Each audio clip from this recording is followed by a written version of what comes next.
다윗, 솔로몬 이렇게 이어지는 왕정 시대 그리고 분열왕국 시대까지 해서 쭉 한번 그래서 성경적으로는 사무엘서 그리고 열왕기서 이렇게 같이 나누도록 하겠습니다.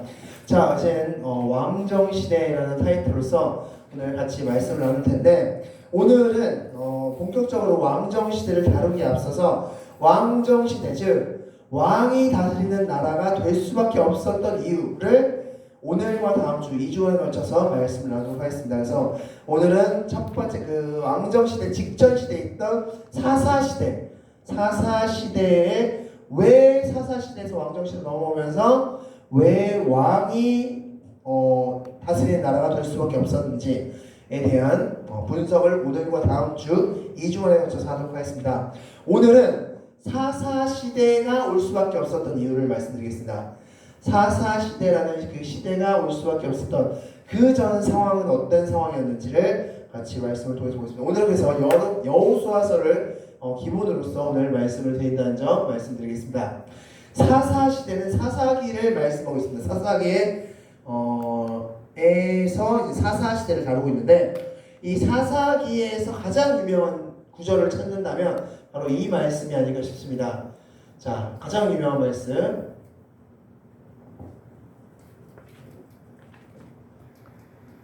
으로 사람이 각기 자기의 소견에 오른 대로 행하였더라. 아멘. 이 사사기라는 이 책의 마지막 부분이 바로 21장 25절 말씀인데 바로 사사 시대를 결론 내려주는 말씀입니다. 사사 시대는 어떤 시대냐? 바로 이스라엘의 왕이 없었기 때문에 사람이 각기 자기의 소견에 오른 대로 행한 시기였다라고 말씀하고 있습니다. 이 말씀 가장 유명한 구절일 텐데 이 구절뿐만 아니라 사사기 전체를 읽어보면 이 비슷한 말이 총 4번 등장합니다. 그러니까 사사기라는 그 시기, 사사가 다스리던 사사시대, 이 사사시대는 한마디로 정의해서 각자 자기의 소견에 옳은 대로 행한 시기라고 정의할 수 있다는 겁니다. 그렇다면 이제 질문을 우리가 던져봐야겠죠.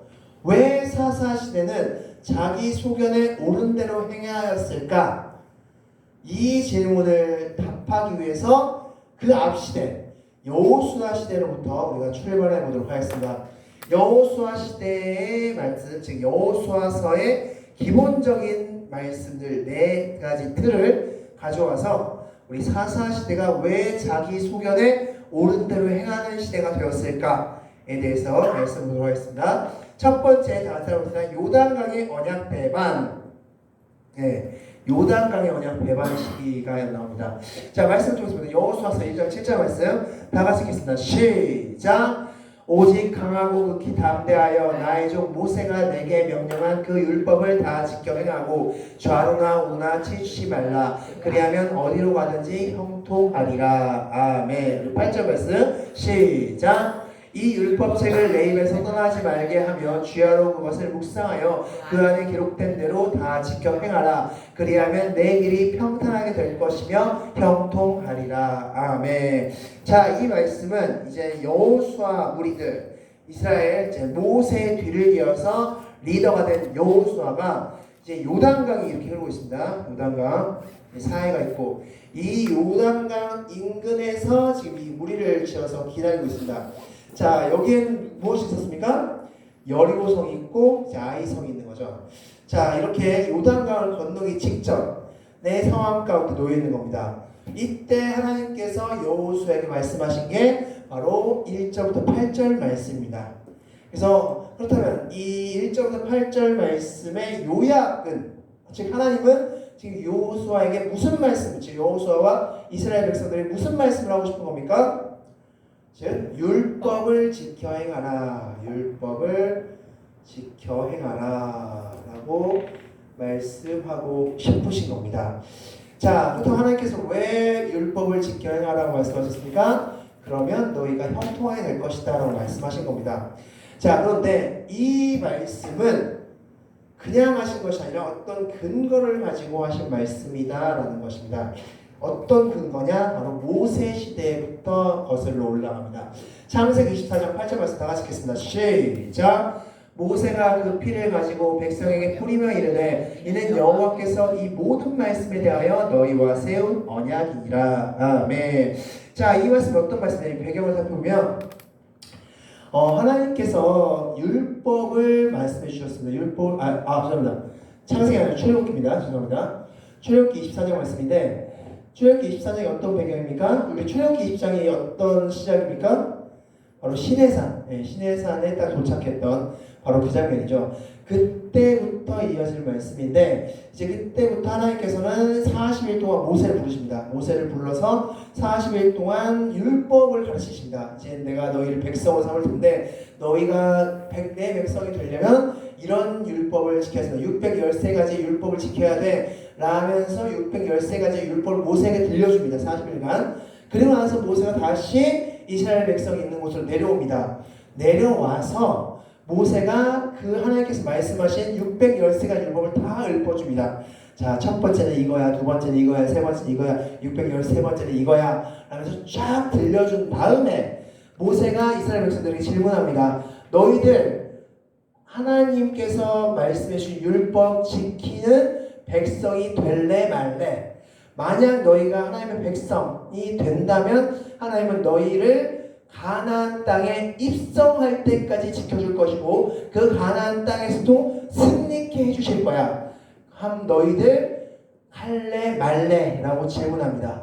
그때 이스라엘 백성들이 어떻게 대답합니까? 하겠습니다 라고 고백하고 되고, 그 고백에 맞춰서 좋다. 그리고 청년들을 부릅니다. 청년들을 불러서 소를 잡아 피를 내게 한 다음에 그 피를 바구니에 담아서 이스라엘 백성들에게 뿌립니다. 그리고 나서 말하죠. 이것은 하나님과 너희 사이에 맺은 피의 언약이다 라고 말씀합니다. 즉 지금 여호수아 팀이 지금 요단강을 요단강 목전에 있는 상황인데, 그때 하나님께서 여호수아에게 율법을 지켜 행해 그러면 형통하게 돼 라고 말씀하신 것의 근거는 뭡니까? 바로 출애굽기 24장에 나와 있는 말씀이 근거라는 것입니다. 즉 너희들 나랑 언약했잖아, 내 백성이 된다고 말씀했잖아, 약속했잖아. 그럼 이제 지금부터 가나안 땅에 들어가게 될 텐데, 이제부터 너희가 할 일은 바로 이 출애굽기 24장에 맺었던 언약을 지키는 거야 라고 말씀해 주신 겁니다. 바로 그 언약 내용이 무엇입니까? 율법을 지켜서 행하라 라는 것입니다. 왜 율법을 지켜서 행하는 겁니까? 하나님의 백성이기 때문에.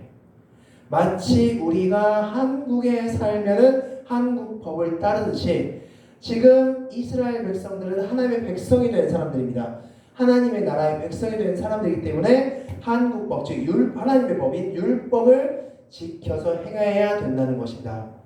그렇게 하면 형통하게 된다. 무슨 뜻입니까? 내 백성이니까, 내 백성이고 내 국민이니까 내가 너희들 형통하게 해줄게. 마치 대통령이 한 나라의 백성을 형통하게 해주듯이 나는 너희를 백성으로 삼았고 국민으로 삼았으니까 너희들 형통하게 해줄게 라고 약속한 겁니다. 즉 이 말씀의 근거는 출애굽기 24장에서부터 출발할 수 있다라고 말씀할 수 있습니다. 자, 그래서 정리하면 이렇습니다. 23장 출애굽기입니다. 죄송합니다. 출애굽기 23장 20절 말씀 다 같이 읽겠습니다. 시작. 내가 내 목소리를 잘 청종하고 내 모든 말대로 행하면 내가 내 원수에게 원수가 되고 내 대적에게 대적이 될지라. 아멘. 무슨 말입니까? 결론적으로 내가 너희들 형통하게 해줄게. 율법 잘 지켜 행해. 즉 내 백성답게 살아 행동할. 그러면 내가 너희들과 맺은 언약을 근거로, 모세 때 맺은 언약을 근거로 너희를 형통하게 해줄게 라고 약속하셨습니다. 그래서 결론적으로 정리하면 이렇습니다. 하나님은 이 언약에 따라서 요단강을 마르게 하셨고 여리송을 점령하게 해주셨습니다. 자, 요단강을 건널 때 이스라엘 백성이 이제 요단강을 건널 때 요단강이 어떻게 됐습니까? 마치 홍해가 갈라졌던 것처럼 발을 딱 내딛자마자 요단강이 쫙 말라버렸습니다. 성경 그때를 표현하기를 물이 넘치는 시기다. 즉 그때는 우기, 즉 그때는 농사철이다. 농사철에는 요단강의 물이 넘쳐나는 시기입니다. 그 시기, 사람이 절대 건너 위험한 그런 시기인데 하나님이 너희들 내 백성이니까 형통하게 줄게라는 약속을 지키시기 위해서 그런 위기 상황에서도 발을 딱 내딛자 물이 쫙 갈라져 물이 쫙 말랐고 그 마른 땅으로 사람들이 지나가게 되었습니다. 그리고 다 끝나자 다시 물이 합쳐졌다라고 말씀하고 있습니다. 물이 다시 생겨났다. 즉 이 요단강을 하나님께서는 마르게 하셔서 건너게 하셨고 그리고 여리고성 사건은 너무나 잘 아는 사건이죠. 13바퀴를 뺑글뺑글 돌았을 때 어떻게 됐습니까? 여리고성이 무너졌습니다. 이런 일을 하나님께서 해주셨다는 겁니다. 왜 해주셨습니까? 언약을 맺었기 때문에. 하나님은 언약을 지금 신실하게 지키고 있는 상황입니다. 너희들 백성이 내 백성이니까 내가 언약 지킬게 라고 말씀해주고 있습니다. 자 그런데 자 말씀보세요. 여호수아 7장 20절 다 하시겠습니다. 시작. 아간이 여호수아에게 대답하여 이르되 참으로 나는 이스라엘의 하나님 여호와께 범죄하여 이러이러하게 행하였나이다. 아멘. 자 여리고성을 점령한 다음에 그 다음 성이 어디였습니까? 아이성이라고 했죠. 아이성인데 이 아이성을 점령할 때 어떤 일이 일어났습니까? 너무나 쉽게 점령할 것 같았던 이 아이성 여리고성에 비하면 너무나 초라했던 이 성을 점령하지 못하였습니다. 그래서 이유를 알아보니까 제비뽑기를 통해서 이유를 알아보니까 아간이라는 사람이 뽑혔고 이 아간이 말하기를 하나님께서 이 여리고성을 점령할 당시에 모든 것을 다 불태우고 버리고 죽이고 다 하라고 말씀하셨는데 근데 무엇을 가져갔습니까? 외투 한 벌에 시나리오 외투 한 벌과 은과 금 시나리 평지의 외투 한 벌과 은과 금을 가져갔다. 그래서 내 그 장막 몇 밑에다 잘 숨겨놨다라고 말씀하고 있는 거죠. 자 그렇게 하나님께서는 아간의 범죄를 들통나게 하시면서 이 아이성 전투를 실패하게 하셨고 이스라엘 백성들 여리고 여호수아 모두가 하나님께 회개를 했을 때 하나님께서는 아이성을 점령하게끔 하셨다라고 말씀하고 있습니다. 자 지금 여기서 주목해야 될 것은 아간의 범죄는 한 사람의 범죄였습니다. 한 사람의 범죄. 이 한 사람의 범죄가 나중에 어떻게 발전하는지 보도록 하겠습니다. 첫 번째, 우리 앞서 질문은 무엇이었습니까? 왜 사사시대에 자기 소견에 옳은 대로 행하는 시대가 되었는가? 사사시대가. 그 이유의 그 첫 번째는 앞서 봤듯이 요단강에서 하나님께서 말씀하신 것을 행치 않았기 때문이다 라고 말씀드린 겁니다. 자 그리고 나서 이제 요단강을 다 건너왔습니다. 아이성까지 점령한 다음에 그 다음에 두 번째 다 같이 읽겠습니다. 시작. 에발산의 언약 배반입니다. 자 에발산의 언약 배반 이게 무슨 소리냐? 자 다시 그림을 그리면 자 이제 이스라엘 백성들이 요단강 건너왔고 여리고성 점령, 아이성 점령했습니다. 자 그리고 나서 여기에 산 두 개가 있습니다. 이쪽 산 두 개가 있는데 이것을 에발산 또 하나 혹시 뭔지 아시나요? 그리심산. 자 축복과 저주의 산인데 이 에발산으로 지금 하나님께서 인도하셨습니다.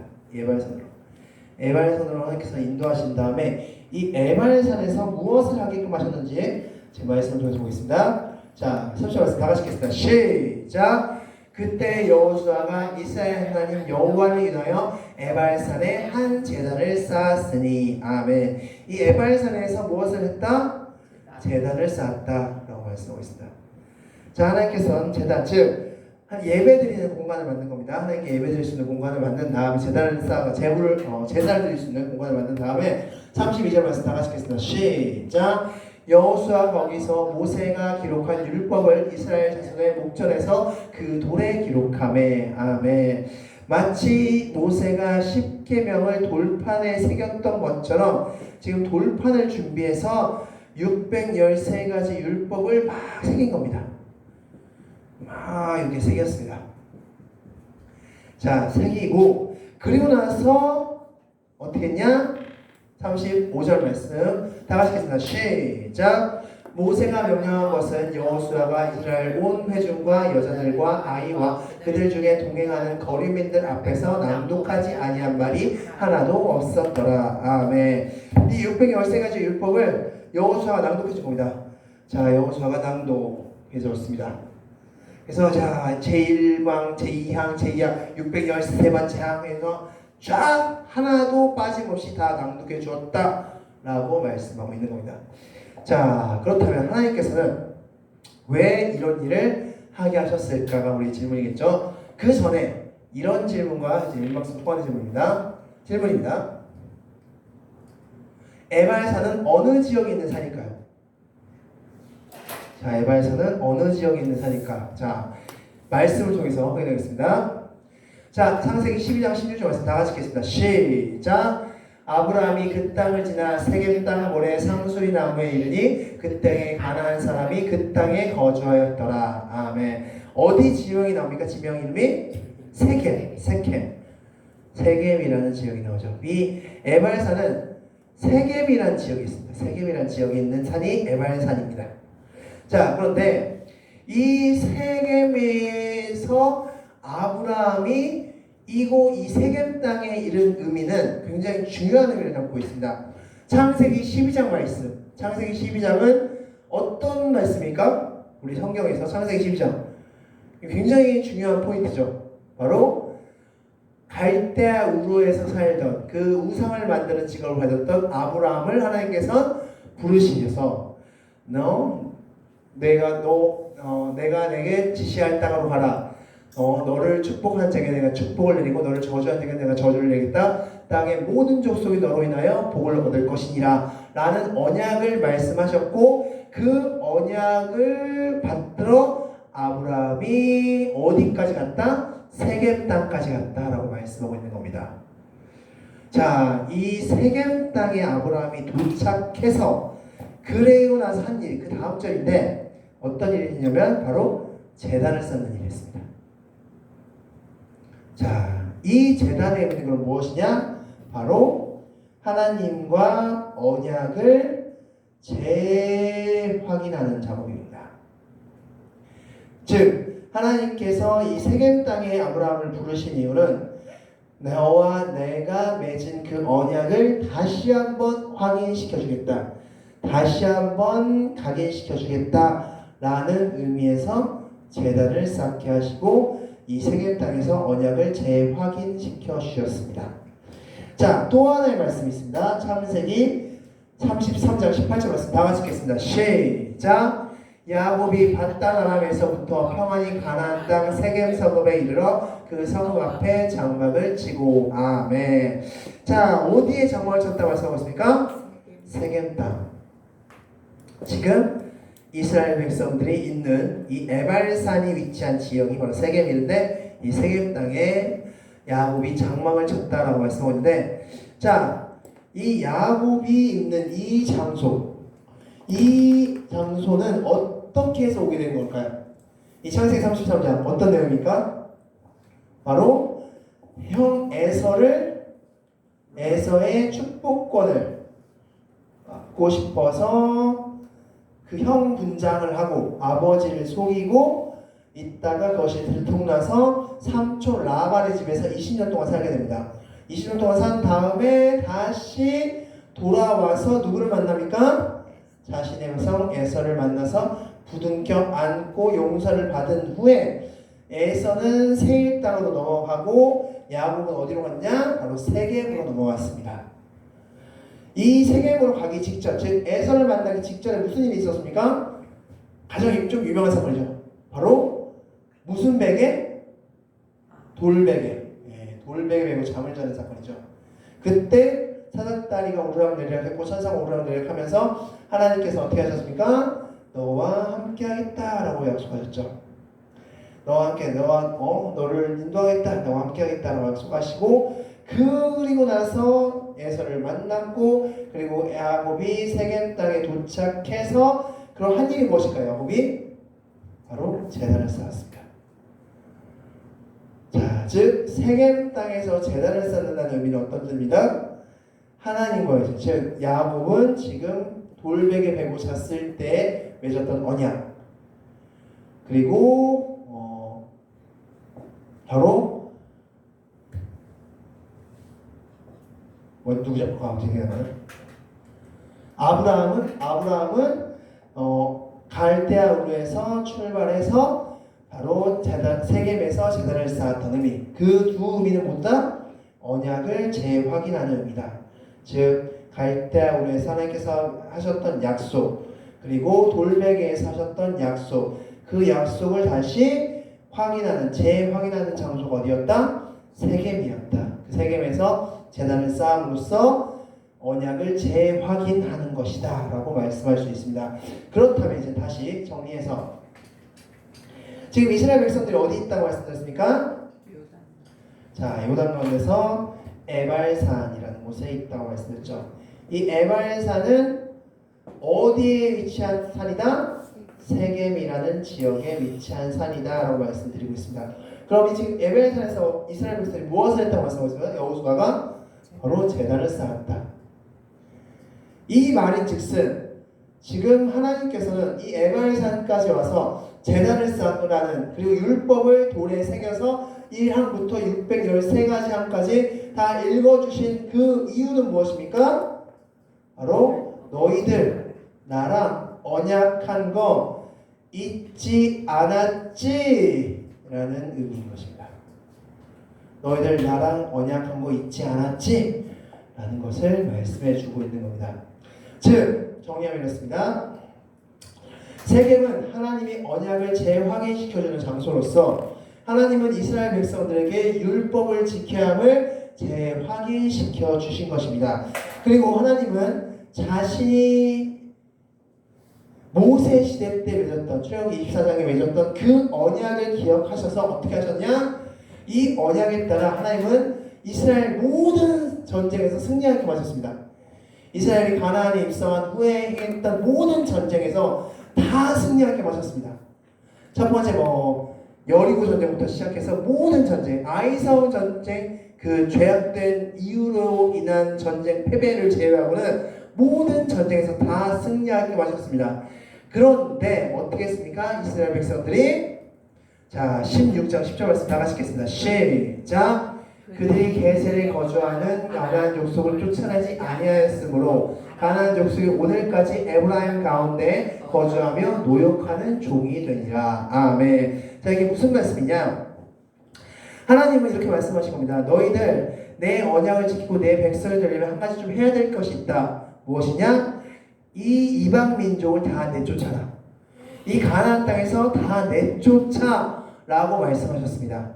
그런데 이 이스라엘 백성들이 보기에 이 가나안 족속을 비롯한 이 7족속, 이방 7족속들을 그냥 내쫓기에는 너무나 아까운 것입니다. 왜냐하면 노동력도 있고 뭔가 힘도 있어 보이고 이들을 노예로 부려먹으면 굉장히 좋겠다라고 생각해서 그들을 노예 신분으로 전락시키고 함께 생활하는 것을 택했습니다. 자, 아무리 노예 신분이라 하더라도 뭔가 함께 생활한다는 것은 그들의 삶과 문화와 모든 것들, 특별히 종교적인 것들, 그런 것들을 배우는 시기가 되었던 것입니다. 즉, 이 이방 민족을 하나님은 내쫓으라고 하신 이유는 무엇입니까? 아예 죄 가운데 우상을 섬기고 하나님을 배반하고 하나님을 멀리하는 그런 사람들의 습관과 관습과 모습을 따르지 말라고 내쫓으라고 말씀하신 것인데, 이스라엘 백성들은 단지 노역으로 쓰기 좋다는 이유만으로 그들을 포용했던 것입니다. 그래서 그들의 문화를 아름아름 배우기 시작했고 그 죄악이 넘쳐 흘러갔던 것입니다. 자, 첫 번째, 요단강가에서 언약을 배반했을 때는 개인 한 사람의 잘못이었습니다. 아간이라는 한 사람의 잘못이었는데, 지금은 어떻습니까? 전 이스라엘 민족의 잘못하고 있습니다. 죄악이 점점 커져가고 있는 것입니다. 자, 그렇게 해서 하나님은 이렇게 에발산에서 언약을 다시 한번 읽어줌으로써 하나님은 너희들 나랑 언약한 거 잊지 않았지? 라고 다시 확인시켜 주셨지만, 이들은 이 하나님의 호의와 이 은혜를 잊어버리고 그들을 자신의 삶과 함께하는 동행자로 만들어 버린 것입니다. 자, 그리고 나서 이제 세 번째입니다. 다 같이 읽겠습니다. 시작. 여호수아와의 언약 배반. 아멘. 자, 여호수아의 언약 배반. 말씀을 통해서 보겠습니다. 자, 6절 말씀, 23절 6절 말씀 다 같이 읽겠습니다. 시작. 그러므로 너희는 크게 힘써 모세 율법책에 기록된 것을 다 지켜 행하라. 그것을 떠나 좌우로나 우로나 뒤치지 말라. 7절 말씀 읽겠습니다. 시작. 너희 중에 남아있는 이 민족들 중에 들어가지 말라. 그들의 신들의 이름을 부르지 말라. 그것들을 가르쳐 맹세하지 말라. 또 그것을 섬겨서 절하지 말라. 아멘. 자, 22장, 23장 말씀은 바로 여호수아의 고별설교입니다. 이 이후로 여호수아는 죽음을 당하게 되는데, 이 22장, 23장 여호수아가 이 이스라엘 백성들이 마지막 고별설교이자 유언을 남깁니다. 어떤 유언을 남겼을까요? 말씀을 통해서 확인할 수 있죠. 바로 너희들 율법을 지켜서 행해 라는 유언을 남깁니다. 마지막 고별설교를 남깁니다. 그리고 덧붙여서 이방 민족들과 어울리지 말라. 이방인들과 어울리지 말라. 라는 말씀을 남기고 여호수아는 숨을 거두게 됩니다. 자, 이렇게 여호수아가 이렇게 말하자 이스라엘 백성들은 뭐라고 대답했을까요? 네, 그러겠습니다. 라고 대답합니다. 자, 그래서 이스라엘 백성들은 여호수아의 그 마지막 유언, 마지막 고별설교에 대한 대답으로서 그리하겠노라고 맹세하였습니다. 자, 그렇게 맹세하였는데 결론적으로 어떻게 했을까요? 사사기 2장 11절에서 나같이 읽겠습니다. 시작. 곧 그들이 여호와를 버리고 바알과 아스타롯을 섬겼으므로. 아멘. 자, 즉 여호수아가 죽자마자, 여호수아가 세상을 떠나자마자 그들은 어떻게 했습니까? 마치 기다렸다는 듯이 이방 백성들이 섬겼던, 이방 칠족속들이 섬겼던 바알과 아스타롯을 비롯한 모든 우상을 섬기기 시작했습니다. 왜냐하면 그들의 풍요와 그들의 뭔가 그들의 부유함이 부러웠기 때문에 그렇겠죠. 그래서 어쨌든 그들은 우상을 섬기는 그런 민족으로 되었습니다. 결론적으로 하나님은 모세와 맺었던 그 언약을 지키셨습니까? 안 지키셨습니까? 하나님은 지키셨죠. 네. 하나님은 지키셨습니다. 그래서 바로 여리고성에서부터 하나님은 그 언약을 지키시기 위해서 하나님은 여리고성을 다 무너뜨리게 하시고 뭐 야이성도 무너뜨리게 하시고 전쟁에서 다 승리하게 하시고 하나님은 하실 수 있는 만큼 다 해주셨습니다. 그런데 이스라엘 민족들은 언약을 지켰습니까? 안 지켰습니까? 안 지켰습니다. 즉 정리하면 이렇습니다. 자, 마지막 있죠. 자, 이렇게 해서 이렇게 언약을 안 지키니까 그 다음에 어떤 문제가 발생하냐? 알지 못하는 여호와의 문제가 발생합니다. 다 같이 한번 읽겠습니다. 사사기 2장 10절 말씀 다 같이 읽겠습니다. 시작.